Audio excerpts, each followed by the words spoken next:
Sir being a sniper of a special force, ये आपने बताया कि चलो डिसिप्लिन बहुत ज़रूरी है और डाइट मेंटेन करना ये हमारे लिए आम लोगों के लिए थोड़ा डिफिकल्ट लगता है कि यार हम लोग इतने हैबिचुअल नहीं है कि हम डिसिप्लिन को फॉलो ही कर लें। इसके अलावा और आपकी लाइफ में क्या सबसे ज़्यादा डिफिकल्ट चीज़ रही है थ्रू आउट दीज ईयर्स? देखो, अगर स्नैपर की बात करूँगा ना तो स्नैपर में सबसे डिफ़िकल्ट जो चीज़ होती है ना वो वेदर होता है भाई। टेरेन और वेदर।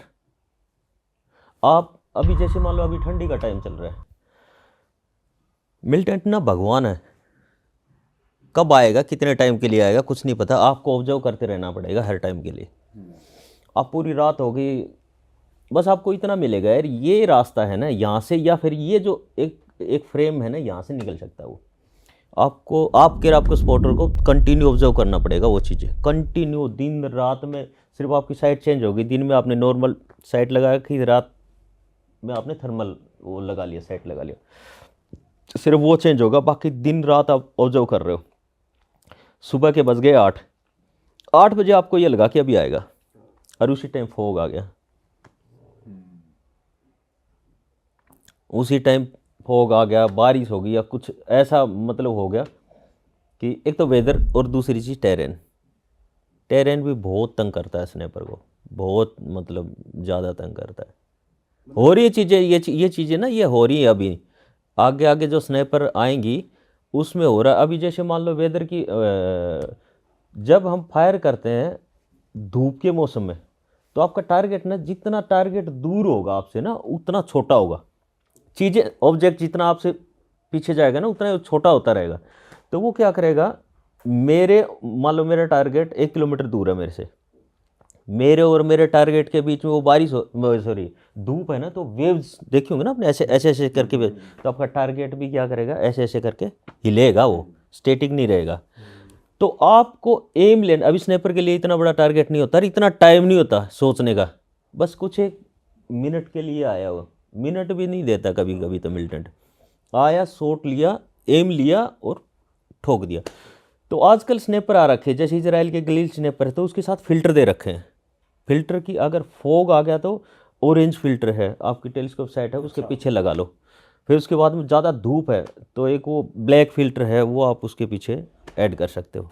तो दो चीज़ बहुत तंग करती हैं, एक तो वेदर और एक टेरेन। और सर स्नाइपिंग में ब्रीदिंग का भी खेल होता है बहुत बहुत ज़्यादा। बहुत ज़्यादा, मतलब बहुत ज़्यादा होता है भाई। देखो ये चीज़ मैं आपको बताता हूँ, स्नाइपर क्या है, जब आप एक नॉर्मल वेपन में अच्छे शूटर होगे ना, तब आपके ऊपर जो कमांडर होगा ना, आपका कंपनी कमांडर, आपका टीम कमांडर, आपका सीनियर जेशो, वो आपको ऑब्जर्व करेगा। और दूसरी चीज़ देखो, किसी भी चीज़ में ना आपने वॉलेंटियर करना है, कोई भी चीज़ किसे मैं ये करूँगा, बट वहाँ पे क्या होगा कि मेरे कहने से ही नहीं होगी चीज़ें, वो मेरे को ऑब्जर्व भी कर रहा है। आप अभी मेरा बच्चा है, मैं उसको देख भी रहा हूँ, उसने मेरे को बोला मैं ये करूँगा, अभी वहाँ पे अकेला बच्चा तो है नहीं, वहाँ पे 100 बच्चे और भी हैं, एक वैकेंसी है स्नाइपर कोर्स की, तो वो देख भी रहा है कि इसके कंपटीशन में कौन है, अगर इस कोर्स में मैं इसको भेज रहा हूँ, ये कैसा करेगा, दूसरा बच्चा कैसा करेगा। फिर उसके बाद वो कई कई बार एक्सक्यूज ही मिल जाता है, अगर मैं खुद से वॉलेंटियर हूँ, सर मेरे को स्नाइपर बनना ही बनना है, सर मेरे। और वहाँ पे ना भाई फौज में और एसएफ की मैं बताऊँ, वहाँ पे ना एडवेंचर है लाइफ। ठीक है, अगर आपको मौत से खेलना आ गया ना, दिन रात आप मौत को ऐसे लेके बैठे हो, तो आप जिंदगी मतलब मज़ा है यार, कोई वो नहीं है कि भाई किसी टाइप का भी। तो स्नैपर के लिए ये है कि एक तो पहले खुद से वॉलेंटियर होना ज़रूरी है। दूसरी चीज़, बहुत सारी चीज़ें हैं जो आपको सीखने की, ब्रीदिंग कंट्रोल, इन्वायरमेंट जज करना, जजिंग डिस्टेंस। स्नैपर एक इतना होना चाहिए, अगर मैं स्नैपर हूँ यहाँ पे खड़ा हूँ, आपने पूछ लिया सर वो सामने जो ऑब्जेक्ट देख रहे हो वो नॉर्मली कितना होगा, तो मेरे को एक आइडियली ऐसे पता लगना चाहिए, अप्रोक्स इतना होना चाहिए, ये स्नैपर को आना चाहिए। स्नैपर के साथ में स्पॉटर भी होता है, बट ये स्नैपर को भी आनी चाहिए ये चीज़ें। ब्रीदिंग का तो बहुत इंपॉर्टेंट है यार, क्योंकि देखो अगर स्नैपर की बात करोगे ना तो आप ये नहीं कि 300 मीटर पे शॉट ले रहे हो या 400 मीटर पे या 700 मीटर। अभी कितने कितने मीटर का शॉट लिया उसने, यूक्रेनियन ने 3800 मीटर का शॉट लिया है।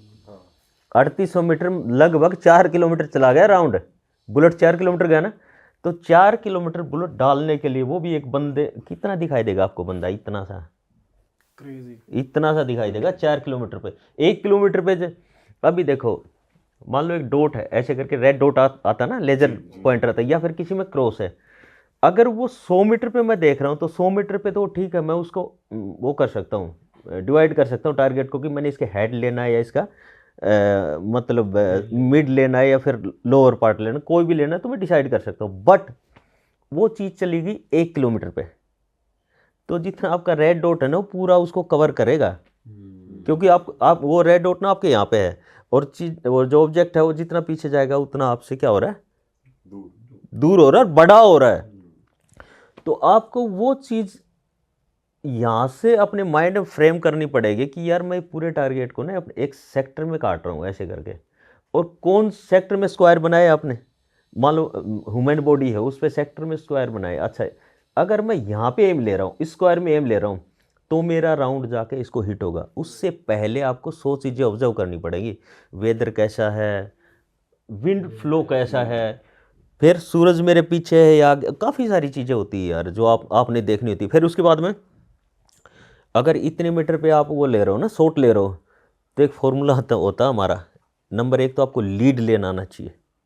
लीड का मतलब है कि अगर मान लो हवा चल रही है तो मेरा राउंड, अगर मैं 1000 मीटर या उससे ज़्यादा पे मार रहा हूँ तो राउंड क्या करेगा, हवा ज़्यादा चल रही है तो राउंड क्या करेगा, ड्रैग करेगा। अगर यहाँ से जा रहा है तो सीधा नहीं जाएगा, वो क्या करेगा, अपने मतलब रास्ते से थोड़ा सा वो क्या करेगा, हल्का सा शिफ्ट होगा। तो अगर मान लो यहाँ से 2 mm हुआ और तो 1 किलोमीटर पे जाते या 3 किलोमीटर पे जाते कितना होगा, टारगेट तो छोटा सा है, वो छोड़ देगा टारगेट को। तो उसमें क्या करते हैं, हम लीड लेते हैं पहले हवा के जजमेंट करके, अच्छा इतना है, इतनी स्पीड से हवा चल रही है, तो अगर इतनी स्पीड से हवा चल रही है, मैं टारगेट से इतनी दूर हूँ, तो हम पहले लीड लेते हैं, जिससे अपना रेटिकल पैटर्न होता है ना, ये जो आँख का रेटिना होता है ना, उसी से रिलेट करके जो टेलीस्कोप साइट जो बनाई जाती है ना, वो उसको बोलते हैं रेटिकल पैटर्न। तो उस रेटिकल पैटर्न को मैं क्या करूँगा, मूव करूँगा जितना मेरे को मेरी कैलकुलेशन के हिसाब से आएगा।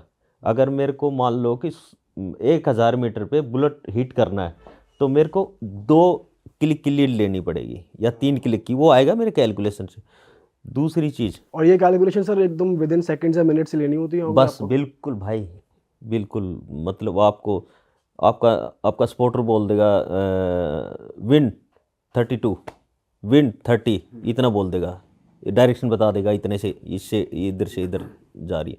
आपने यार कभी भी देखना, आप स्नैपर मूवी देखना, उस स्नैपर का ना एक हाथ तो टेलीस्कोप साइड पे रहता है, देखना आप कभी भी स्नैपर मूवी ना, एक हाथ तो वो उसी के ऊपर रखता है, क्योंकि वो उसी टाइम निकलेगा, वो देख रहा है, वो दूसरा ना उसका बॉडी है वो देख रहा है उसको, कि टारगेट मेरा कितना, वो टारगेट की मूवमेंट क्या है, टारगेट की मूवमेंट स्पीड का क्या है, हवा का कितना वो है, तो उसी टाइम बता देगा वो।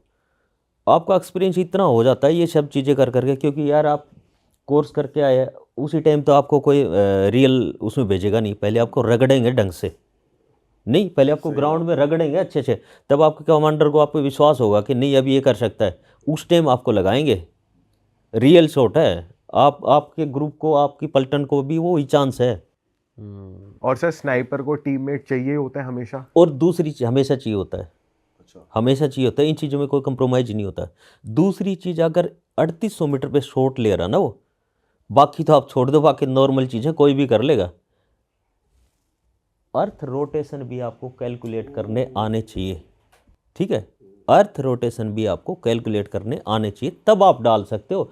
और दूसरी चीज़ एक और मैं बताऊँ आपको, ये रिकॉर्ड बनते नहीं, ऐसे नहीं बनते मैंने शॉट लिया लग गया उसको, आपको वो चीज़ वेरीफाई करना पड़ेगा। वेरीफाई मतलब सेम डिस्टेंस से दूसरा शॉट लेना पड़ेगा, तब जाके रिकॉर्डेड मानते हैं उसको, ऐसे तो लग जाएगी गोली, वो है ना। हाँ, तो वो है कि आपको सेम डिस्टेंस से सेम टाइम पे दूसरा शॉट लेना पड़ेगा, तब जाके रिकॉर्डेड शॉट होता है, हाँ इसने मारा, वो है स्नैपर का। हाँ सर मुझे ये बताओ कि जो आपके साथ बडी होता है उनकी मेजर रिस्पॉन्सिबिलिटी क्या होती है, जैसे आपकी तो शॉट लेना है टारगेट को, वो आपको क्या क्या इन्फॉर्मेशन बताते हैं? किसी भी हथियार में जो उसका टू होता है ना, जो उसका स्पॉटर होता है, वो मैन बंदा होता है भाई, अच्छा, वो मेन होता वो मेन बंदा होता है। मैंने तो यार, उसने जो बताया मेरे को, डाटा दिया, मैंने लगा के ट्रिगर प्रेस करना है। है।